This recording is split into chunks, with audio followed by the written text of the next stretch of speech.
तो नमस्कार, स्वागत है आप सभी का एजुकेशन मंत्रा में। दोस्तों, बीएड बनाम बीटीसी सुप्रीम कोर्ट आदेश, यूपीआई के जरिए लेन देन पर शुल्क की तैयारी, डीलेड अतिरिक्त अवसर पर मामले की सुनवाई और पीसीएस 2022-23 महत्वपूर्ण सूचनाएं। इंटरमीडिएट कोर्स में भारी कटौती, परीक्षाओं पर असर, 51,112 प्राथमिक शिक्षक भर्ती धरना प्रदर्शन।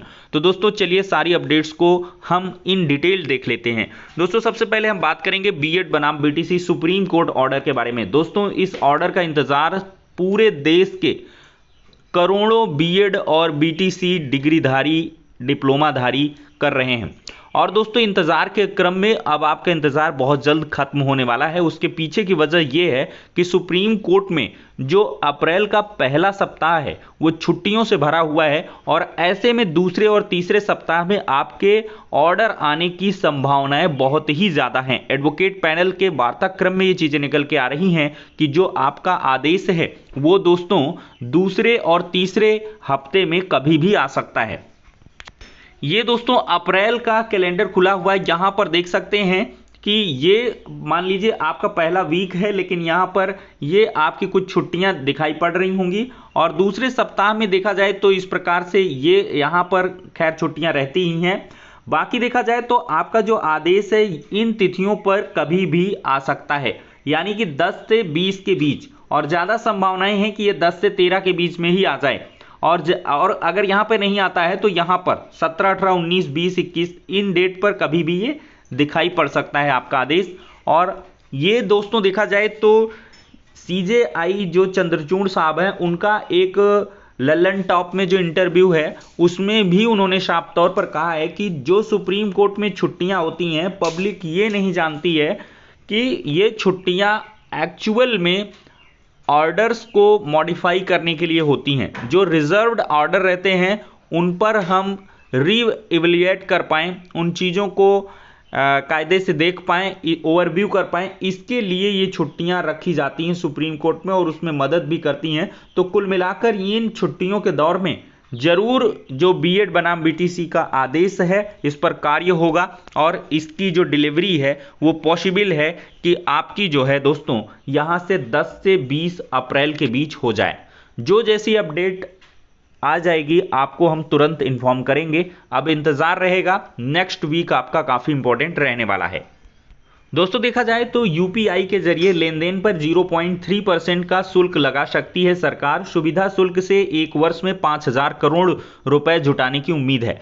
दोस्तों देखा जाए तो सरकार यूपीआई के जरिए लेन देन पर 0.3% का एक समान शुल्क लगाने पर विचार कर सकती है। इसका उद्देश्य है भुगतान प्रणाली के लिए आवश्यक बुनियादी ढांचे को वित्त पोषण उपलब्ध कराना और इसकी वित्तीय व्यवहार्यता सुनिश्चित करना।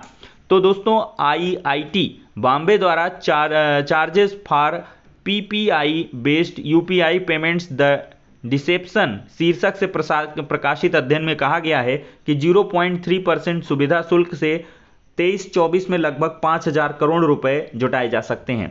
मोबाइल वैलेट के माध्यम से दोस्तों 1.1% का जो चार्ज है वो लगना शुरू ही हो गया है। यूपीआई के जरिए अभी तक जो लेन देन है वो निःशुल्क था, लेकिन सरकार इस पर विचार कर सकती है और 0.3% का जो मिनिमल चार्ज है वो लगाया जा सकता है। लेकिन ये मिनिमल नहीं होगा।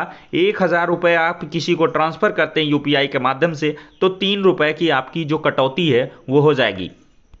खैर देखते हैं ये कब तक लागू होता है, लेकिन एक रिपोर्ट के जरिए ये बताया गया, सुझाया गया कि 5,000 करोड़ रुपए की सुविधा शुल्क प्राप्त होगी सरकार को अगर एक बार के ट्रांजैक्शन में ये चीज़ें एक समान दर से 0.3% की लागू की जाती हैं।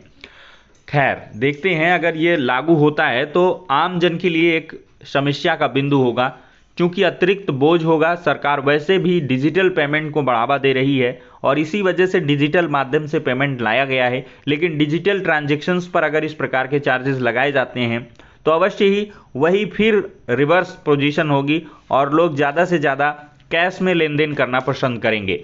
अब दोस्तों देखा जाए तो डीएलएड अतिरिक्त अवसर मामले की सुनवाई पर रिपोर्ट आ रही है और दोस्तों इस मामले की जो सुनवाई है वो 4 अप्रैल को हाईकोर्ट में होने वाली है। अतिरिक्त अवसर या जिसको प्रत्यावेदन कह सकते हैं, इस पर फाइनल सुनवाई है 4 अप्रैल को और इस डेट पर आपको एक बड़ा आदेश देखने के लिए मिल सकता है। अतिरिक्त अवसर मामला काफ़ी गंभीर है, बहुत सारे छात्र इससे अफेक्टेड होने वाले हैं। दोस्तों ये तस्वीरें हैं प्राथमिक शिक्षक भर्ती 51,112 के 11वें दिन की इको गार्डन लखनऊ की। यहाँ पर देख सकते हैं दोस्तों 11वें दिन का ये कुछ सुबह के अभी अभी लेटेस्ट तस्वीरें हैं। लगातार जो धरना प्रदर्शन है दिन रात का छात्रों का चल रहा है। इन्हीं छात्रों की ये कल रात की, बीते रात की ये तस्वीरें हैं। दोस्तों यहाँ पर देख सकते हैं ये छात्र लगातार संघर्ष इको गार्डन लखनऊ में नई प्राथमिक शिक्षक भर्ती के लिए करते हुए दिखाई पड़ रहे हैं। इनकी मांग है कि 51,112 पदों पर जो प्राथमिक शिक्षक भर्ती का विज्ञापन है वो जल्द से जल्द जारी हो। दोस्तों देखा जाए तो पीसीएस 2022 इसी सप्ताह जारी हो सकते हैं परिणाम। तो पीसीएस 2022 के 383 पदों का परिणाम इसी सप्ताह घोषित होने की संभावना है। वैसे भी उत्तर प्रदेश लोक सेवा आयोग के अध्यक्ष संजय श्रीनेत कह चुके हैं कि पीसीएस का परिणाम 15 अप्रैल से पहले घोषित हो जाएगा। और दोस्तों देखा जाए तो 10 दिन में पीसीएस का परिणाम देने की तैयारी शुरू हो चुकी है और 10 माह में प्रारंभिक परीक्षा से लेकर इंटरव्यू तक की प्रक्रिया पूरी हो जाएगी अगर ऐसा होता है। दोस्तों देखा जाए तो पीसीएस भर्ती के लिए ऑनलाइन पंजीकरण का मौका आज तक है। उत्तर प्रदेश लोक सेवा आयोग की सम्मिलित राज्य प्रवर अधीनस्थ यानी कि पीसीएस 2023 में अगर ऑनलाइन पंजीकरण करना चाहते हैं तो 3 अप्रैल तक आप लोग कर सकते हैं और इसी दिन तक फीस जमा हो सकेगी। फीस जमा करने के बाद आवेदन को 6 अप्रैल तक जमा किए जा सकते हैं। आवेदन की प्रक्रिया 3 मार्च से शुरू हुई थी और इस बार पदों की संख्या 173 है। पिछले कई वर्षों के सापेक्ष इस बार पदों की संख्या काफ़ी कम है। फिलहाल जो पदों की संख्या है एट लास्ट वो बढ़ भी सकती है। दोस्तों देखा जाए तो इंटर रसायन से 6 महत्वपूर्ण पाठ हटा दिए गए हैं। नीट और जेईई के कोर्स में शामिल हैं ये अध्याय। तो कोर्स में कटौती से नीट और जेईई की तैयारी पर भी पड़ेगा असर। देखा जाए दोस्तों तो 2023-24 सत्र में विद्यार्थी नहीं पढ़ेंगे ठोस अवस्था व पृष्ठ रसायन। और साथ ही साथ देखा जाए दोस्तों तो 12वीं में जीव विज्ञान में जीवों में जनन, खाद्य पदार्थों में वृद्धि की कार्यनीति व पर्यावरण के मुद्दों को पूरा हटाया गया है, जबकि जीव और समष्टियों व पारितंत्र के कुछ टॉपिक हटाए गए हैं। 11वीं में जीव विज्ञान से मतलब बहुत सारे जो कोर्सेज में टॉपिक थे उनको हटाया गया है। हिस्ट्री वगैरह से मुगल वगैरह के चैप्टर हटा दिए गए हैं। तो ये बहुत सारे जो बदलाव हैं वो किए गए हैं। अब देखते हैं किस प्रकार से इसमें अफेक्टेड होंगे बच्चे। हालांकि अगर देखा जाए तो जो केमिस्ट्री और बायो के जो चैप्टर हटाए गए हैं उनसे इम्पैक्ट पड़ेगा जो लोग नीट और जेईई का एग्ज़ाम देंगे, क्योंकि वहाँ पर आपको पढ़ना है और 11वीं 12वीं में आपको नहीं पढ़ना है। दोस्तों देखा जाए तो स्वास्थ्य कार्यकर्ता के 16,000 पद खाली हैं। कैसे होगी सेहत की रखवाली? तो प्रदेश में आधारभूत स्वास्थ्य सुविधाओं का बुरा हाल है। स्वास्थ्य कार्यकर्ता के करीब 16,000 पद खाली होने से टीकाकरण से लेकर पंजीयन तक के काम प्रभावित हो रहे हैं।